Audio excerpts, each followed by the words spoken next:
Frente a la expansión del COVID-19, en nuestro país hay un sector que no está en condiciones de mantener la sana distancia. Las personas presas viven con pobres condiciones de higiene y mucho hacinamiento. Casi la mitad comparte celda con hasta 5 más. ¿Qué medidas están tomando los gobiernos para protegerlas y cuáles sugiere la sociedad civil organizada? Veamos en contexto. Las personas presas, sus familias y el personal de los centros penitenciarios en México están en mayor riesgo ante el COVID-19, alertó la organización civil Reinserta.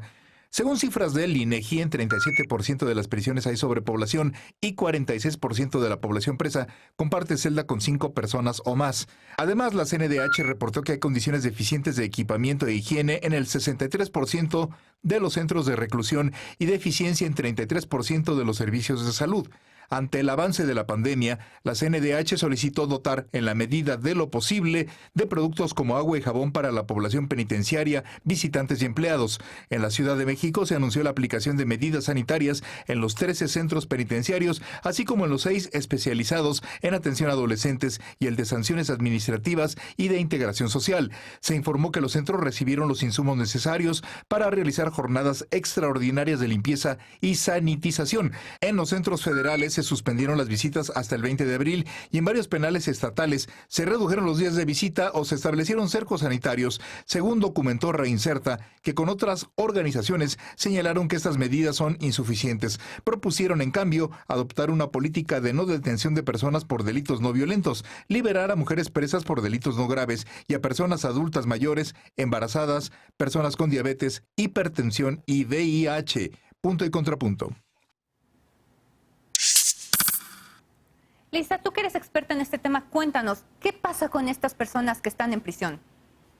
Pues fíjate que nosotros sacamos a principios de esta semana, a finales de la semana pasada, junto con otras organizaciones de la sociedad civil, justo como Reinserta y X Justicia para las Mujeres, un comunicado en donde justamente alertábamos de los riesgos de que las personas privadas de su libertad estaban en mayor exposición o mayor posibilidad de contraer este virus y que además era importantísimo como medida de salud pública para la población en general atenderlas de manera prioritaria porque no solo están en riesgo ellos, sino también las personas que laboran en los centros penitenciarios y sus familias.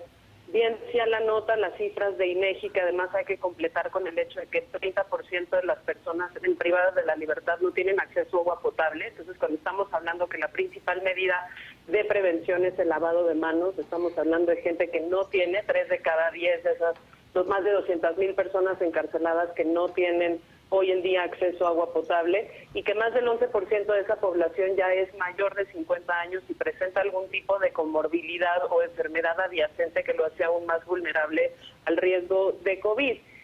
Tenemos experiencias internacionales, Ana. Irán lo está excarcelando más de 85,000 personas que están en la cárcel por delitos no violentos. Estados Unidos tiene lugares como Nueva York y Ohio medidas similares en donde justamente están acercando beneficios de preliberación a gente que no tendría que estar ahí para evitar que esto se vuelva un problema como ya se está volviendo en algunas latitudes como en Colombia, donde ya tuvimos los primeros enfrentamientos entre personas privadas de su libertad y custodios en algunas prisiones con saldos pues de más de 90 heridos y 20 y tantos muertos tan solo en un solo penal. Entonces, ¿qué estamos exhortando? Hay ya en la ley beneficios que están contemplados en la ley de ejecución penal, en donde las personas adultas mayores o ya con problemas de salud muy graves pueden ser excarceladas o preliberadas. Estamos exhortando también a que haya una racionalización de las detenciones por faltas administrativas o delitos no violentos, precisamente para no saturar las fiscalías y los centros penitenciarios. Y estamos buscando también que haya con perspectiva de género, sobre todo porque hay muchísimas mujeres encarceladas que no tienen sentencias. Si el proceso general para los hombres y mujeres es que 4 de cada 10 personas que están en la cárcel aún no tienen un proceso concluido con sentencia condenatoria. Para el caso de las mujeres estamos hablando de sanciones que se agravan más por este bias de género o esta desviación que hace pensar que las mujeres no tenemos capacidad de reinsertarnos socialmente, sí, o que no deberíamos haber delinquido en primer lugar. Entonces es un tema de salud pública y sobre todo qué bueno que le pusimos énfasis en este programa porque es una población que siempre está olvidada, a la que no se le pone atención y que representa un puente muy interesante también de contagios para la población abierta.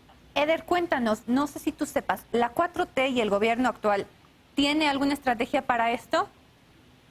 Pues hasta hoy no han hablado de medidas concretas. Hoy estaba escuchando a Michelle Bachelet que hacía un llamado a que justo tomaran medidas todos los gobiernos del mundo en este sentido de liberar a personas que están presas por no haber cometido actos de violencia, a personas con alto índice de vulnerabilidad por el tema del coronavirus, como adultos mayores, personas con enfermedades crónicas, y coincido plenamente con Lisa, a las mujeres que están presas sin un proceso justo o incluso mujeres presas por abortar o todas esas personas, mujeres en su mayoría, que están presas por haber robado comida para llevar a sus hogares. Creo que es un momento para acelerar el paso en el planteamiento de la amnistía que tanto se ha hablado en la 4T y que hoy justo para liberar la presión de estos penales y para aminorar la posibilidad de que pues más personas corran riesgo estando ahí encerradas y totalmente imposibilitadas de tomar distanciamiento social, que es la medida que el gobierno y que la Organización Mundial de la Salud han recomendado, pues es momento de liberarles y de establecer otros mecanismos con estas personas de seguimiento, de acompañamiento, porque además no sabemos si ya están o no contagiados, pero sobre todo porque aunque estamos en medio de una emergencia sanitaria, es muy importante que si se van a liberar a estas personas, se les dé un acompañamiento para que se puedan reinsertar de manera integral a la sociedad, aunque sea en este caso extraordinario. Yo espero que haya un pronunciamiento claro en estos días o en estas próximas horas de la 4T. Y sobre todo, Ana, rapidísimo, nomás decir que también hay que sancionar este tipo de medidas en donde no están dejando que la gente entre a visitar a sus familiares, cuando son las familias las que principalmente proveen los insumos de limpieza e higiene para las personas adentro. Sí, es el comida. Hay otro tema que hoy mencionó Michelle Bachelet sobre lo absurdo que son aplicar medidas autoritarias, es decir, amenazar con encarcelar a las personas que rompan con el distanciamiento social. Lo que se necesita es liberar a las cárceles de personas que no tienen por qué estar ahí, y los gobiernos autoritarios, como el de Querétaro, están pensando detener gente por violentar el toque de queda. Alfred, ¿tú cómo lo ves en términos de justicia transicional? ¿Qué es lo que tendría que estar actuando o cómo sugerirías que el gobierno actuara en este escenario tan complejo como es el tema de la gente pues, en las prisiones federales? Pues yo quisiera que hiciera caso el gobierno federal de lo que han planteado organizaciones como México Unido contra la Delincuencia, Reinserta, X Justicia para las Mujeres y el Centro PRO, que emitieron este comunicado hace 6 días, y no solamente las recomendaciones de la Comisión Nacional de los Derechos Humanos, que realmente son vergonzosas, nada frente a un planteamiento tan serio como el que han hecho las organizaciones de la sociedad civil. Esto de en medida de lo posible, brindarles jabón y demás, y que esa sea la respuesta del gobierno, pues es absolutamente innecesario, inhumano. Casi la mitad de la población penitenciaria, como nos decían en el comunicado de estas organizaciones, comparte celda con más de 5 personas. Casi el 40% con más de 15 personas. El tema de las prisiones, del hacinamiento, de la sobrepoblación en las prisiones mexicanas es el reflejo de un sistema de justicia penal que está podrido desde hace mucho tiempo y que vaya que estuvo, de hecho, a inicios de este año sobre la mesa, amén de estas reformas que se presentaron, que no se presentaron al final, y es una de las agendas que pues ahí quedó. Pero creo que debería nuestro país estar a la altura de medidas que están tomando Estados Unidos o Irán, que va a liberar o liberaron algo así como 85,000 personas en los últimos días para que no sean propensas a generar brotes dentro de las prisiones. Entonces, pues ese es, yo creo, el llamado que debería de atender el gobierno federal, el de las organizaciones de la sociedad civil, que están diciendo que estas personas que están en mayor vulnerabilidad por su condición de salud y por diversas condiciones tendrían que salir. Y también es un buen momento para pensar en la prisión preventiva oficiosa. Esta tontería que el gobierno federal y la mayoría legislativa en el Congreso nos venden todos los días como delito grave, todo quieren hacer delito grave como si fuera una solución mágica, que no es más que ese populismo punitivo que nos va a mantener y que nos ha mantenido en esta sobrepoblación, en estos encarcelamientos, como si la prisión fuera la solución, insisto, mágica a todos los problemas. ¿Tienes el dato de cuántos han detenido desde entonces? No, Eder, pero eso es una tendencia. O sea, no me puedes decir que las llenaron en concreto en este momento que lo que sí sabemos, Eder, es que el año concreto, pasado fue el primer año 19. que aumentó 5% la población carcelaria. Eso sí lo sabemos, cuando quieras te paso el dato. Sara, ¿tú cómo ves? En el tema de la gente que no ha terminado su sentencia, pero como estamos enfrentando una contingencia, ¿qué crees que deba proceder? Bueno, es importante resaltar que aunque hemos hablado mucho de ejemplos que sí están haciendo las cosas bien y totalmente de acuerdo con las recomendaciones que hacen en el comunicado las organizaciones de la sociedad civil, muchos de estos están siendo liberados en otras jurisdicciones como en Irán.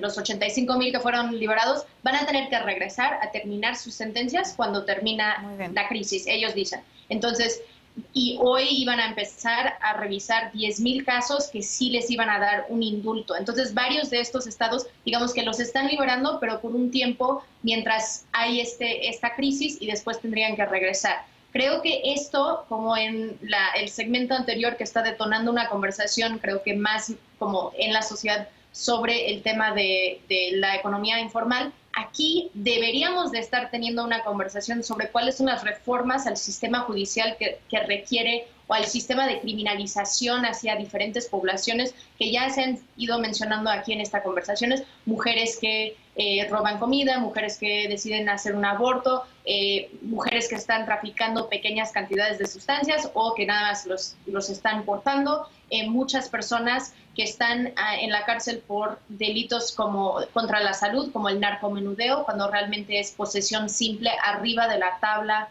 de las sustancias permitidas. Entonces, creo que no está sucediendo en este país. Qué bueno que lo estamos platicando aquí en este programa, pero en realidad creo que a la mayoría de la sociedad ahorita no les importa porque están muy preocupados. Y esto es algo que deberíamos estar poniendo atención, ¿no? La semana pasada hablamos de migrantes. Esta semana es sobre personas privadas de la libertad. Van a ser esas poblaciones, van a ser personas que usan drogas, van a ser personas en situación de calle, van a ser todas estas poblaciones muy vulnerables que ni los están mencionando en el gobierno federal ni tampoco en los estados sobre cómo van a crear redes que les pueden ayudar, cómo van a hacer, cómo vamos a no detener a delitos no violentos. Esto puede venir desde decretos a nivel estatal. En el tema de drogas, por ejemplo, se puede aumentar hasta 5 kilos en el tema de cannabis. Arriba de 5 kilos es un delito federal, entonces abajo de eso podrían decidir no perseguir ese tipo de delito y así no estar congestionando el sistema judicial. También hablar sobre cómo vamos a realmente hacer una descriminalización efectiva más amplia en México. Entonces creo que sí necesitamos estar teniendo estas conversaciones. Sí hay estados como New Jersey que sí están bajando y han liberado hasta 1,000 personas. Los Ángeles, nada más la ciudad de Los Ángeles liberó 600 personas, pero de una población carcelaria que tienen de 22,000 personas. Entonces también es de saber cuál es el porcentaje que realmente están dejando y si eso aliviana suficiente el sistema o si deberíamos estar cuestionando este sistema que tenemos de encarcelación masiva y de criminalización a la pobreza en muchos casos. ¿Algo rapidísimo que agregar, Lisa? No, únicamente decir que hay muchos de estos beneficios que ya están en la ley. Hay el 10º transitorio de la Ley de Ejecución Penal para el caso de posesión simple de cannabis en pequeñas cantidades y un artículo también adentro de la ley que lo que permite es el excarcelamiento de personas mayores y con padecimientos de salud graves. Sí. Es decir, esto no requeriría una reforma legislativa y se puede ir haciendo precisamente para los delitos que son no violentos. Y la última cosa es priorizar la aplicación de medidas cautelares en el caso penal para no saturar precisamente las cárceles con nuevos ingresos. Pues lamentablemente un tema más para el que el país no estaba preparado. Vamos a una pausa. ¿Estás trabajando desde casa? ¿Tienes videojuntas de trabajo? ¿Qué te parecería legislar desde tu hogar? Pues eso están haciendo ahora los legisladores. ¿Retrasará eso la aprobación de iniciativas? Regresamos en Punto y Contrapunto.